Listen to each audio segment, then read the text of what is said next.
Hey guys, welcome back to another review of American Horror Story Season 8 Apocalypse, Episode 10, the finale, Apocalypse Then. I am sorry I missed last week's video. Needed some time for myself, so thank you guys for being understanding about that. But I'm back this week for the finale, and my thoughts on the finale, I don't know. I don't know if it was everything that I hyped myself up to thinking it was going to be. But whatever, we'll talk about that later. So yeah, let's get into it. So first, we see that Myrtle is in Silicon Valley making an appearance.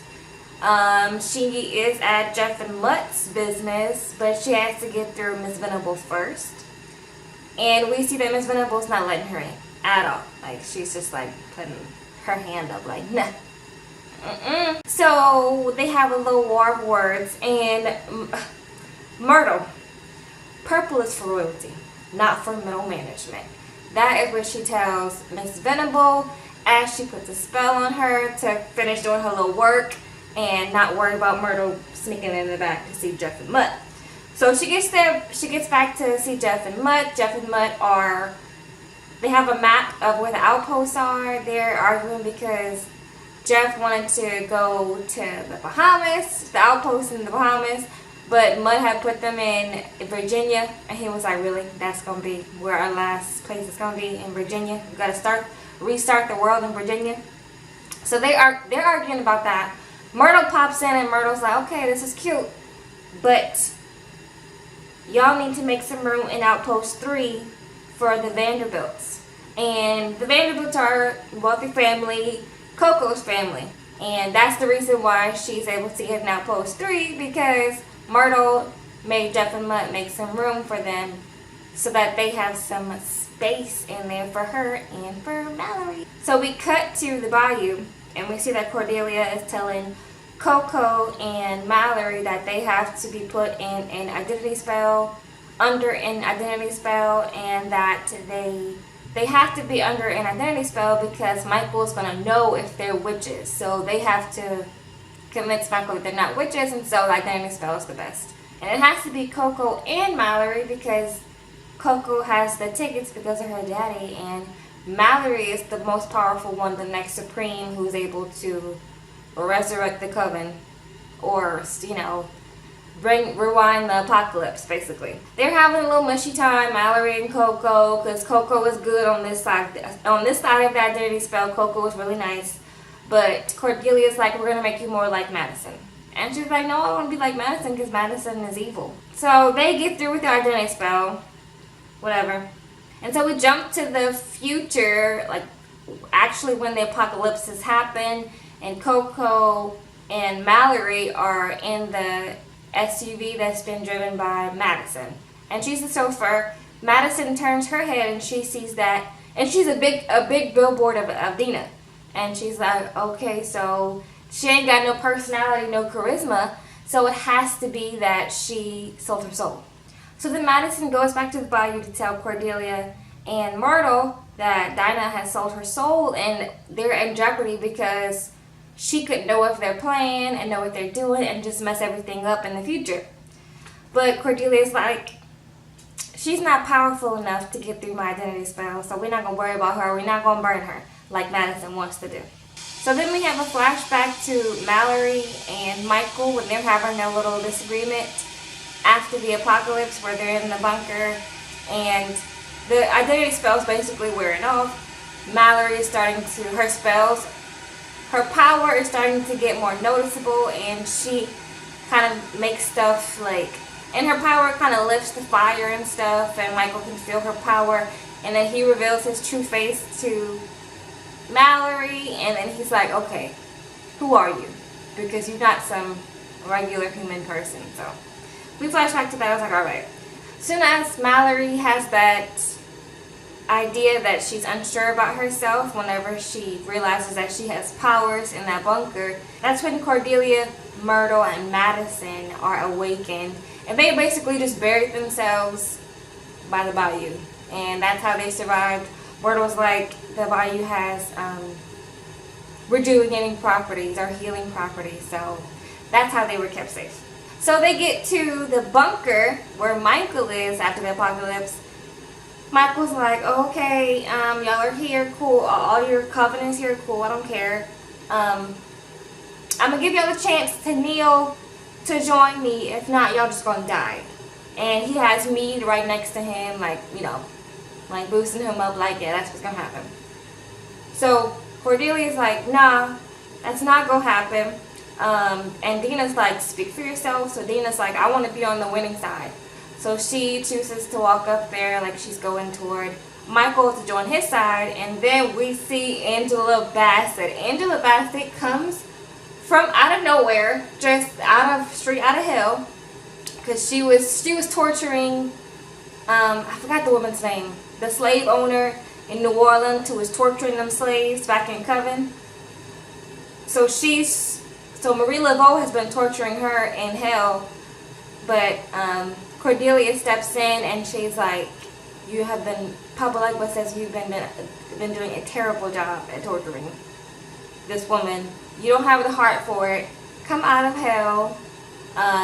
Cordelia had negotiated a deal where Papa Legba took Dina instead of Marie Laveau, and so we get Marie Laveau back. So she is mad with Dina, and she's like, girl, get out of here. And so she like chops her in the neck. I was like, okay. Chops her in the neck, and I'm just happy to see Angela Bassett back. I was like, yes. I feel like we needed something else in this season. Don't get me wrong, it was a good season, but it didn't feel like Coven. I still think Coven was the best season I've seen. This season, I felt like they were kind of all over the place, and they dragged it out so much. And then they tried to throw everything together in episode 10, and I feel like it was very rushed. It wasn't very thought out. So, but yeah, anyway, that's my thoughts so far. And then we see Mead try to get out her little gun that's fashioned in her arm, and she's trying to, like, you know, but then Cordelia snaps her fingers, and Mead's head is just blown off, and it knocks Michael where he stands in, and he gets blown away on the floor. And then he's upset because Mead's gone, and, you know, you can piss Michael off, so Michael's coming for you. Basically, coming for all of them. So Madison picks up the gun, and I'm like, of course it's Madison that pick up the gun. Like, Madison's thinking long term here. She's like, okay, somebody needs to be the brute force. I'll be the brute force. So I'm like, thank you, Madison. So Madison picks up the gun, and she's like trying to pop. She pops him to the wall, but Cornelia's like, that's not really going to stop him for long. He's going to be back. And so they convince, or they try to boost up Mallory's confidence so that she can do the spell. And then Myrtle takes a piece of his hair, Michael's hair, of his beautiful locks, and gives it to Mallory so that she can do the spell. So that she can go back in time and kill Michael, basically. So they're running, Cordelia, Myrtle, Mallory, they're running. My girl Madison stays there to handle the lightweight while Michael's down, basically, because she knows she's gonna die. So she's like, alright, whatever, cool. Y'all run, do y'all thing, give Mallory somewhere safe so she can bring us all back. So when Mallory and Cordelia and Myrtle get upstairs, they see Coco's ex-boyfriend who was in the house. Remember Coco's ex-boyfriend that she had talked to? Who was supposed to be there in the bunker. He had a ticket to be there in the bunker. She had promised him, but she had left without him, basically. And the hairstylist was there anyway. The hairstylist brought his mama. So we didn't have space for him. He was taking too long to get into the bunker. He was mad. He made his way to the bunker, and basically, so he pops out from somewhere and stabs Mallory. And so Mallory's like, oh Lord, jeez, ooh Lord. I feel like they just did that to add some conflict, but I was like, y'all reaching, okay? Y'all are kind of reaching for me, but okay. And so she is basically like kind of disabled at this point. It's hard for her to be confident and to be top notch when she just got stabbed. She just found out who she was. Her powers are kind of just still coming back. So they put her in this little bath, and they're trying to convince her that, you know, to do the spell, basically. Myrtle puts Coco's ex-boyfriend on fire. He falls down the stairs to the bottom level where Madison and Michael are. Madison is distracted by it. She's like, uh-oh, turns her head from Michael for like 2 seconds. Michael, all the blood just kind of like zoops back into Michael. He gets back up, snaps his fingers. My girl Madison's gone. Rest in peace, Madison. She's going back to hell. So he starts walking up the stairs. He gets to Marie Laveau. Marie Laveau's putting her little voodoo stuff. He's like, you think that's going to stop me? I'm the Antichrist. And so he like takes, I don't know, her liver or her kidney or something. I don't think it was her heart. He reached like down like to the bottom of her. But it looked like the heart. And I was like, okay, what's really going on? So he takes the heart and he like bites it. And Marie Laveau, as fast as she appeared, she was gone. So I was like, really? Cool, whatever. She just made an appearance for like 2 seconds. I was like, that's not fair. Like, y'all could have brought her back last episode. We could at least had 2 episodes with our girl, but no. So then we get to, Coco tries to stop him. Coco fails too. So everybody's failing. Then he gets to where Cordelia and Myrtle and Mallory and them are. It's too many M's. It's way too many M's. Myrtle, Madison, Mallory. Then you got Mead. It's too many M's. Y'all could have picked some different names. Anyway, so he gets Michael, and then Michael. Come on, it's a lot for me to remember. Michael gets to where Cordelia, Myrtle, and Mallory are, and then he's like, "Hey, y'all ready to die?" Basically, I'm just kind of like abbreviating it because I was like, I was done pretty much at this point, but I was like, all right. The devil just has one son. I got many sisters. She stabs herself in the heart, which she should have been done, so that your girl can get her, so that the next Supreme can get her power, which is Mallory. And so Mallory is able to do the spell. She goes back to 2015, back to Murder House. I forgot homegirl's name. Michael's grandma, the one that's taking care of him. I forgot my girl's name, but. They go back to the scene where he had grew up really fast overnight, and she had called the priest, and he had killed the priest, and she went in there, and she was just kind of being really cruel to him, and was like, get out.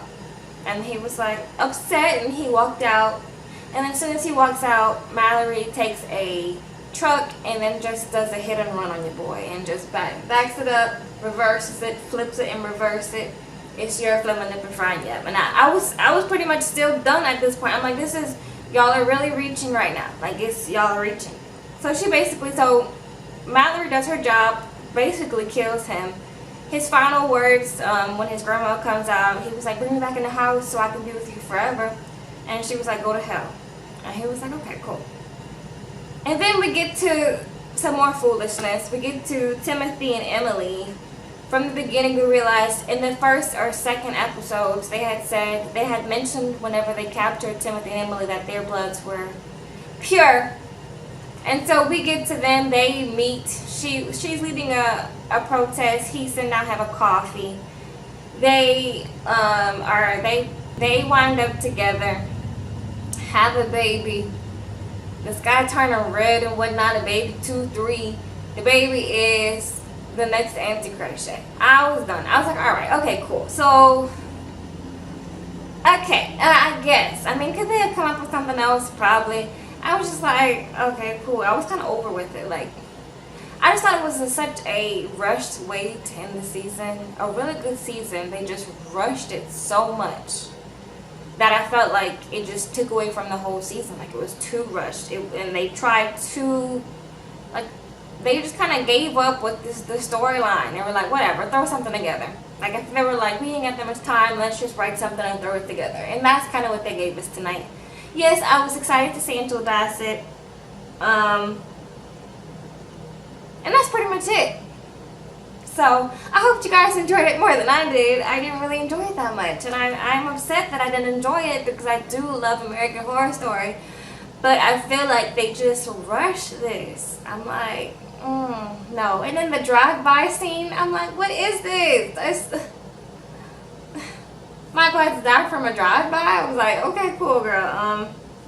Anyway, let me know your guys' thoughts in the comments. Like the video if you liked it. Subscribe to my channel if you're not subscribed so you can see my reviews.